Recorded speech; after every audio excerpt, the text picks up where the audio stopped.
Well, let's see. We came in here, as I said, in 1950, and we really worked. This place was filthy. And they had around the walls iron pipes for the hot water heat. And there's maybe still some holes, or I don't know, there's racks, or marks for the racks where they were held.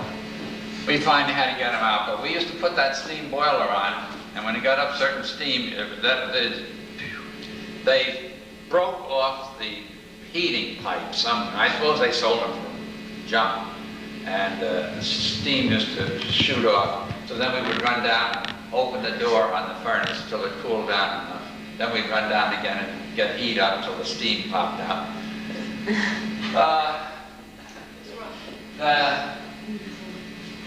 I think that's all. I haven't been down that cellar over on that side.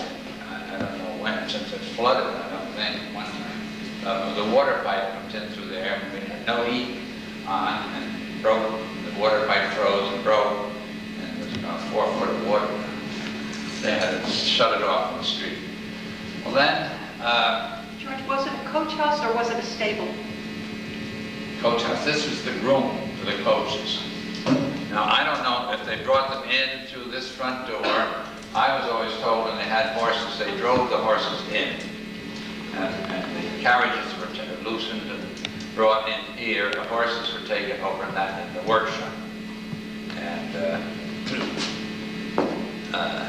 I don't remember what, if anything, was in here, but there was stuff stored all over. You see, they just used it in the end for garden tools, for, well, stone boats.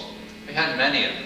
Now, a stone boat is nothing but a sled to me, made maybe that wide runners, iron runners, and then they took them through the fields with the horses, and they threw the stones on them and cleaned them. This was a gorgeous garden in the back here. Of course, see, none of these houses were, well, there's only one there, 2 now. And that was the vegetable garden out here. Yes? What was on the floor when you bought the building? Was it this floor? This floor, yes. We rented it once to the Elks. I think it was the Elks. They had the Ed Coykendall's house over here. And they came here and offered us a lot of money or use it for the day. Well, we didn't think it was a bad deal. We took it. But I came up, let the man in. He came up from Jersey. He had 4 shuffleboards. He had it put up. They were having a tournament. And he said, I'll be here 4 hours. It'll be an hour for each shuffleboard. Well, I came back. I had to go uptown. I came back in about an hour. And he was packing up to go. And he says, let me tell you, you've got some building here. This floor needs nothing. It's perfect. It's level. He says, I didn't have to level a machine. I just had to set them up. That was it. He said, it was great. So, anyway, that's one little tidbit. Did you once say that they used to have balls here, butterfly balls or something? All right. One night, we had open house, and it wasn't at night, I don't think. And there were 2 older women. One was a mother, one a daughter.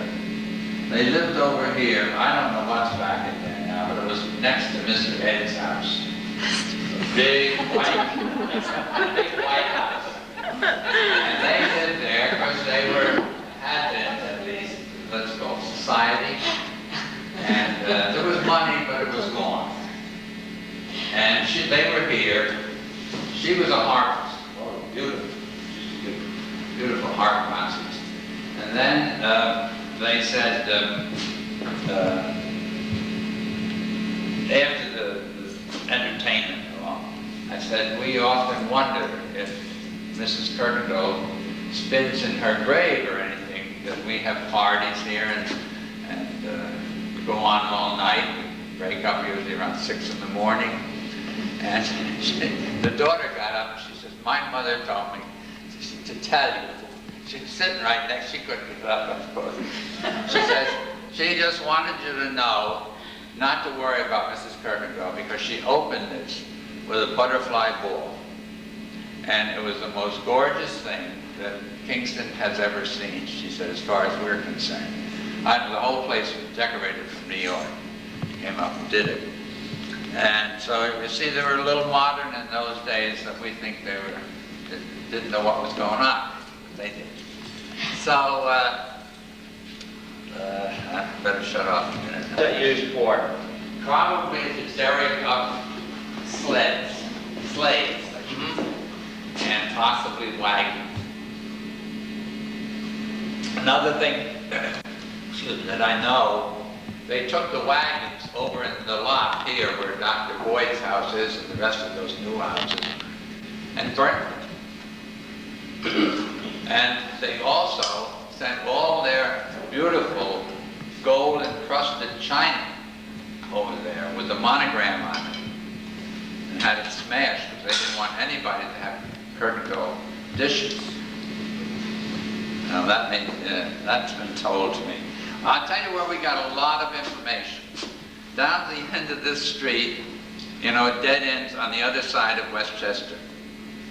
2 or 3 houses, I think, and maybe it's only one. I've never been in there, but there was a man named Rose, and he used to come up on Sundays when we were working here. We worked Saturdays and Sundays on Coach House. That's all we did. And he told me that he had been a coachman here, and he told me a lot of incidents. One thing is, we found, I told this, and I know at open house you might have heard it.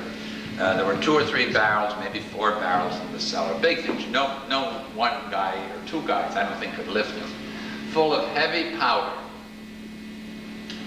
They were rust color, sort of, or brownish, orange, and the other was yellow. And we never knew what it was for, but we decided it must be something to use on the paint, because that's their colors in the paint, brown and yellow. So, finally, somebody told us, no, every Sunday, we're out here, it's where you come into the front door now. That was the entrance for the horses and the carriages. And they would cover that with white sand.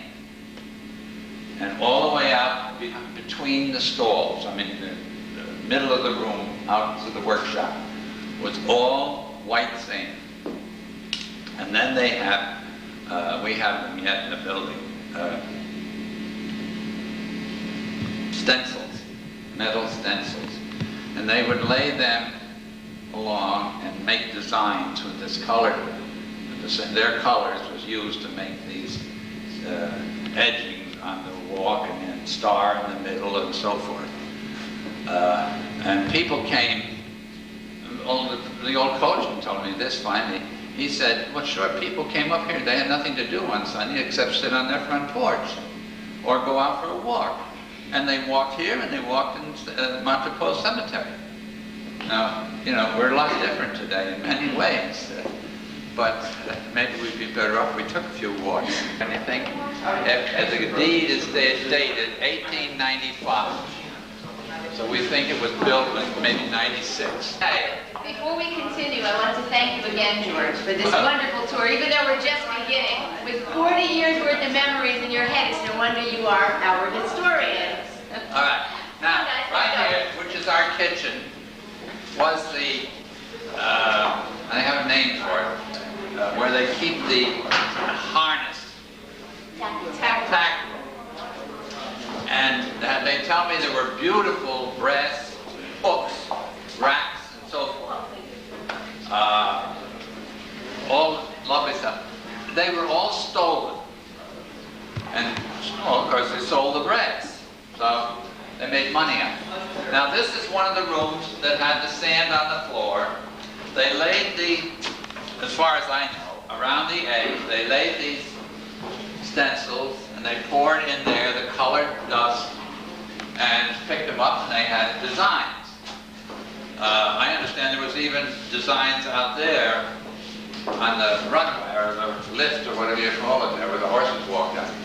Now, I can't tell you any more about this, and it got pretty well struck with the fire, although the fire was in this room.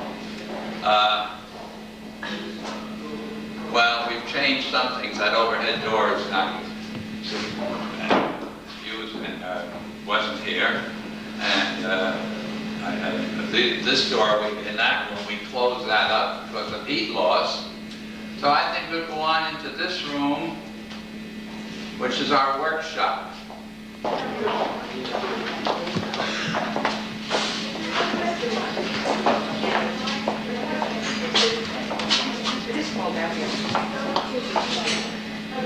Oh, I thought that was in the other room yet. I could see the flicker. You better get the people that are piling out here. They're going to be hurt. So much to tell you about this. There was one John in that corner, and it had a high box. You pull the big chain, and down came the water. And then we decided we'd build a bigger one. So we built a bigger room, so the girls could go in there and powder their noses and have more room. Because that you only went in and backed in and walked out. Then when the fire came, that was a Celotex wall. And the stuff was here from a play or something. It just came back, never been put away, piled up. And that's where they put the candles that went out, and then they came back after they broke in the first time. They rode uptown, there was no fire, so they broke in, they started it again. They were mad because they couldn't find what they wanted, which was swords. And then they did get caught, and they went to jail, and that's about it. When was the fire, George? 75, I think. I think so, but I'm not sure. 75? It was purposely Yeah. set, right? Yes. Yeah, it was ours. And, yes, they went, the three of them, I think, went to prison. Then we have, along here, you can see hooks in the wall, or not hooks, little rings. That's where each stall was, and each horse was tethered to those rings in the wall. And here, there was a box stall.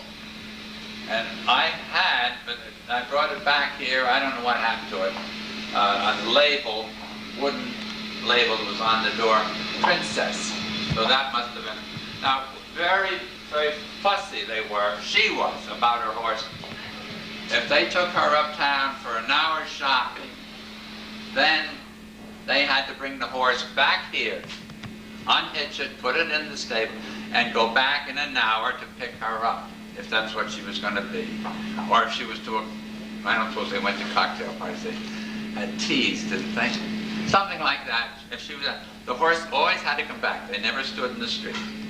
George, Yes. how long did they keep horses here before they converted? Did they have cars in here? No, later? no. The garage, the building next door was the garage. And there's a turntable in that building. It's for sale.